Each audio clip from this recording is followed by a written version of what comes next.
નમસ્તે મિત્રો. સારી એવી તેજી શુક્રવારના દિવસે માર્કેટની અંદર જોઈ, પણ હાલના 2 દિવસની શનિ રવિની રજાઓના ગાળામાં પરિસ્થિતિ બિલકુલ બદલાયેલી જોવા મળે છે. કે જે રીતે અમેરિકા દ્વારા હુમલો થયેલો ઈરાન ઉપર, એના ન્યૂઝ આપણને સારા એવા નેગેટિવિટી દેખાઈ રહ્યા છે. કે જે વીકેન્ડની અંદર ટ્રમ્પ દ્વારા એક સ્ટેટમેન્ટ એવું અપાયેલું હતું કે 2 વીકનો સમય અમે આપીને એને ઉપર હુમલો કરી શકીએ, પણ એના અગાઉ પણ એવું પણ સ્ટેટમેન્ટ એને આપેલું હતું કે શનિ રવિના રોજ અમે હુમલો પણ કરી શકીએ. કે આ બંને સ્ટેટમેન્ટની વચ્ચે અમેરિકાના પ્રમુખ દ્વારા ટ્રમ્પ દ્વારા હુમલો કરાયેલો છે, કે જેની એક નેગેટિવિટી આવનારા સપ્તાહની અંદર આપણા માર્કેટમાં સારી એવી જોવા મળશે. આ સિવાય એચડીબી ફાઇનાન્સ સર્વિસમાં અનલિસ્ટેડ માર્કેટની અંદર જે કોઈ શેર લીધેલા છે એને પણ સારો એવો લોસ થયેલો જોવા મળે છે. કે હાલની દ્રષ્ટિએ શું એના પણ ન્યૂઝ છે. અને આઈટી શેરની અંદર, આઈટી સેક્ટરની અંદર એસેન્ચર કંપની કે જે અમેરિકન માર્કેટની અંદર લિસ્ટેડ છે, કે જેના શેરની અંદર સારો એવો ઘટાડો આવ્યો, કે જેની આપણા આઈટી શેરો પર શું અસર રહેશે. કે આ સિવાય સ્ટ્રેટ ઓફ હોર્મઝ, કે જે એક રસ્તો છે ઈરાનથી તેલી ક્રૂડ ઓઇલનો પસાર થવાનો જે રસ્તો છે એ ઈરાન દ્વારા બંધ કરવામાં આવેલો છે. કે આ તમામ પોઈન્ટ ઉપર આ વિડીયોમાં મારે ચર્ચા કરવી છે. મિત્રો, ફર્સ્ટ ટાઈમ આ વિડીયો ઉપર તમે ચેનલ ઉપર જુઓ છો આ વિડીયો, તો ચેનલ સબસ્ક્રાઈબ કરવાનું ના ભૂલતા. તમને જો આ વિડીયોથી કોઈ માહિતી મળતી હોય, કંઈ જાણવા મળતું હોય, કંઈક શીખવા મળતું હોય, તો તમારા મિત્રો સાથે શેર કરજો, વિડીયોને એક લાઇક આપજો અને સાથે કોમેન્ટમાં એક થેન્ક યુ જણાવજો. હવે મુખ્ય પોઈન્ટ ઉપર આવીએ તો ઈરાન ઇઝરાયલનો યુદ્ધ ચાલી રહ્યું હતું, એની અંદર અમેરિકા દ્વારા ઇઝરાયલના સપોર્ટ થ્રુ ઈરાન ઉપર યુદ્ધ અત્યારના પગલાં આગળ વધી રહ્યા છે. કે એની અંદર અમેરિકા દ્વારા જે રીતે પરમાણુ સ્થળ છે, એના પરમાણુ એરિયા એસ્ફહાન, ફોર્ડો અને નતાન્સ, કે જે એરિયાની અંદર એને હુમલો કરી બતાવ્યો છે. અને હુમલાની અસરમાં ઈરાને એને નકારી છે કે આ એરિયાથી અમારે કોઈ નુકસાન થયેલું નથી. પણ એક બાજુ એવું પણ સ્ટેટમેન્ટ અમેરિકાના પ્રમુખ દ્વારા આપવાનું છે કે હવે અમે શાંતિ રાખીશું. કે આ તમામ સ્ટેટમેન્ટો અને આ યુદ્ધના પરિણામોની અસર, માઠી અસર છે, આખા વર્લ્ડના માર્કેટની અંદર જોવા મળી શકે છે. કારણ કે જે રીતે ક્રૂડ ઓઇલનું ડિસ્પેચ કરી રહ્યું છે ઈરાન, કે જેની ઉપયોગ છે એ નોર્મલી તમામ કંપનીઓને થતો હોય છે. કે આ સિવાય જે રીતે વાત કરીએ તો મિત્રો, દુનિયાનો 20% ભાગનો ક્રૂડ ઓઇલ છે એ ઈરાન પૂરું પાડે છે, અને ઇન્ડિયાની અંદર 40% હિસ્સો જેટલો ક્રૂડ ઓઇલ ત્યાંથી આપણે આવે છે. હવે સ્ટ્રેટ ઓફ હોર્મઝ છે, કે જ્યાં અદાણી પોર્ટનો એક પોર્ટ પણ આવેલો છે, કે જેને પણ એક સારી એવી અસર આ શેરના ભાવની અંદર આપણને પણ ડાઉનફોલમાં જોવા મળી શકે. આ સિવાય ક્રૂડ ઓઇલની નજર તમારે ઈરાન ઇઝરાયલના ચાલી રહેલા યુદ્ધમાં ક્રૂડ ઓઇલ ઉપર સારી એવી નજર તમારી મિત્રો હોવી જોઈએ. કે જે કોઈ ટ્રેડર્સ કરી રહ્યા છે અને ટ્રેડિંગ કરી રહ્યા છે, એ તમામ લોકોની નજર છે એ ક્રૂડ ઓઇલ ઉપર રહેવી જોઈએ. કે હાલની દ્રષ્ટિએ 77 બેરલ ક્રૂડ ઓઇલનો ડોલરમાં ભાવ ચાલી રહ્યો છે. હવે આવનારા સમયની અંદર શું 7 થી 8% એમાં જમ્પ આવે તો સારો એવો ઘટાડો આપણને ક્રૂડ ઓઇલથી રો મટીરિયલ તરીકે ઉપયોગ કરતી કંપનીઓની અંદર જોવા મળી શકે. કે આ સિવાય બીજી વાત કરીએ તો એચડીબી ફાઇનાન્શિયલ સર્વિસનો આઈપીઓ આવી રહ્યો છે, કે જે 25 જૂનના રોજ માર્કેટમાં ખુલવાનો છે અને 27 જૂનના રોજ ક્લોઝ થવાનો છે. કે પ્રાઇસ બેન્ડ એનું 700 થી 740નો હાયર પ્રાઇસ બેન્ડ રાખવામાં આવ્યું છે. 30 તારીખના રોજ એનો એલોટમેન્ટ ડિક્લેર થવાનું છે, અને બીજી તારીખે એ માર્કેટની અંદર લિસ્ટ થવાનો છે. હવે લોસ થવાની એ લોકોની વાત છે કે કોને લોસ થઈ શકે છે.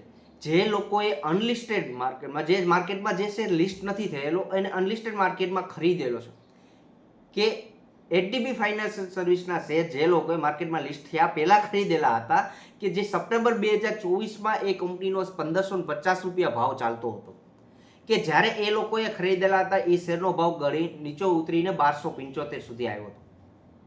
કે કહેવાનો મિનિંગ એ છે કે આ જે ભાવેથી જે લોકોએ ખરીદેલા શેર છે એને અત્યારે સારો એવો લોસ થઈ શકે છે. કારણ કે કંપની દ્વારા અત્યારે પ્રાઇસ બેન્ડ જે રાખવામાં આવ્યું છે એ 700 થી 740 એટલે અપર પ્રાઇસ બેન્ડ 740 રૂપિયા રાખવામાં આવ્યું છે. હવે જે લોકોએ અનલિસ્ટેડ માર્કેટની અંદર જે આ શેર ખરીદ્યો હશે 1500 રૂપિયા એવરેજ કે 1200 રૂપિયા 1300 રૂપિયા, એને 40% લઈને 50% સુધીનો લોસ અત્યારે સહન કરવો પડે છે. કારણ કે કંપની દ્વારા જે ભાવ નક્કી કરવામાં આવેલો છે એ ભાવનો પ્રાઇસ બેન્ડ રહી અત્યારે માર્કેટની અંદર સારા એવા ભાવે લિસ્ટ થાય કદાચિત તો એને પ્રોફિટ થઈ શકે.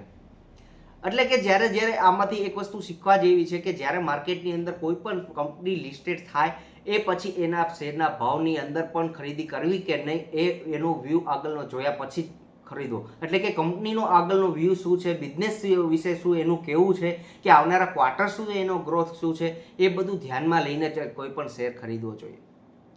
હવે ખરીદવા વેચવાની વાતની આગળ આવી પણ ઘટનાઓ ઘણી વખત પહેલા ભૂતકાળમાં પણ બનેલી છે કે જે રીતનો પ્રાઇસ બેન્ડ કંપની દ્વારા નક્કી કરાયેલો હોય અને શરૂઆતમાં આ કંપનીના શેરનો અનલિસ્ટેડ હોય ત્યારે ઉપરનો ભાવ જોવા મળતો હોય. એવી કંપનીઓ તો યુટીઆઈ મ્યુચ્યુઅલ ફંડની અંદર એવું બનેલું છે, ટાટા ટેકની અંદર એવું બનેલું છે, પીબી ફિનટેકની અંદર પણ એવું બનેલું છે.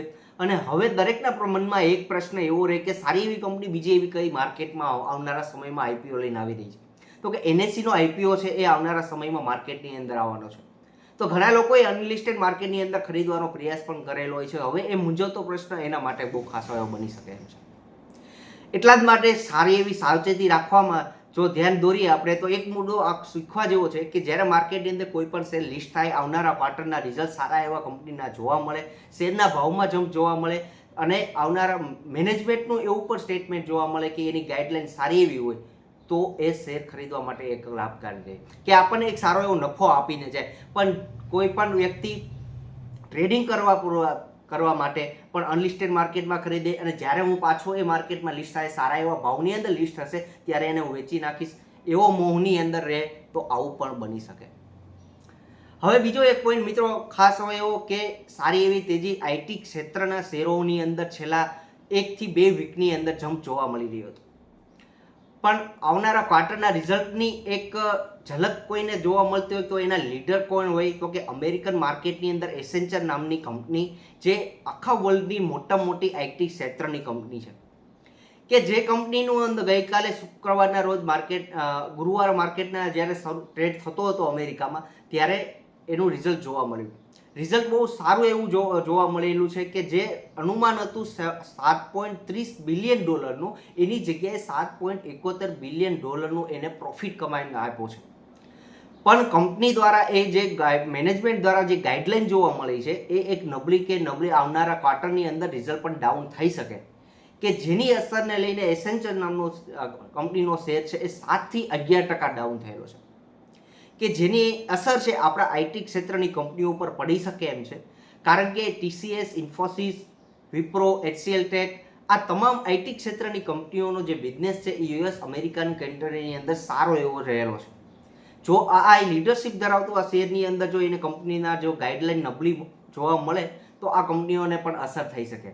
તો આવનારા સપ્તાહની અંદર આઈટી ક્ષેત્રની ઉપર તમારી મિત્રો નજર હોવી જોઈએ. આ સિવાય ક્રૂડ ઓઇલ ઉપર જે કંપનીઓ કામ કરી રહી એટલે જે કંપનીનું રો મટીરિયલ ક્રૂડ ઓઇલ છે, ટાયર કંપનીઓ છે, ઓએમસી ઓઇલ માર્કેટિંગની કંપનીઓ છે, પેઇન્ટ ક્ષેત્રની કંપનીઓ છે કે જેની ઉપર જો આવનારા સમયની અંદર ક્રૂડ ઓઇલમાં ભાવમાં જમ્પ જોવા મળે તો આ કંપનીઓને સારો એવો ઘટાડો પણ તમને જોવા મળી શકે છે. આ સિવાય જ્યારે આવી બધી યુદ્ધની પરિસ્થિતિ મિત્રો આવતી હોય તો સારી એવી ઓપોર્ચ્યુનિટી એક તક ધ્યાનમાં લઈને સારી કંપનીઓને ધીરે ધીરે એડ કરવાનું ધ્યાનમાં દોરવું જોઈએ. નહીં કે કોઈ પણ પ્રકારનો પેનિકમાં આવીને કોઈ પણ પ્રકારનો શેરને સેલ કરવો જોઈએ. આ ખાસ વસ્તુ ધ્યાનમાં રાખજો. કોઈ પણ વસ્તુ સેલ લોસમાં કરવાની કોઈ પણ અત્યારે જરૂરિયાત નથી. પેનિકનો માહોલ જોવા મળ્યો છે 2025ના વર્ષની અંદર. સારા એવા આવા બધા માઠા સમાચાર દરેક વીકેન્ડની અંદર નવા જોવા મળી રહ્યા છે. મિત્રો આ વિડીયો થ્રુ તમને કોઈ માહિતી મળી હોય, જાણવા મળ્યું હોય, તમને એક મેસેજ મળ્યો હોય તો તમારા મિત્રો સાથે શેર કરજો. ચેનલને સબસ્ક્રાઇબ કરવાનું ના ભૂલતા અને વિડીયોને લાઇક કરવાનું ના ભૂલતા. Thank you.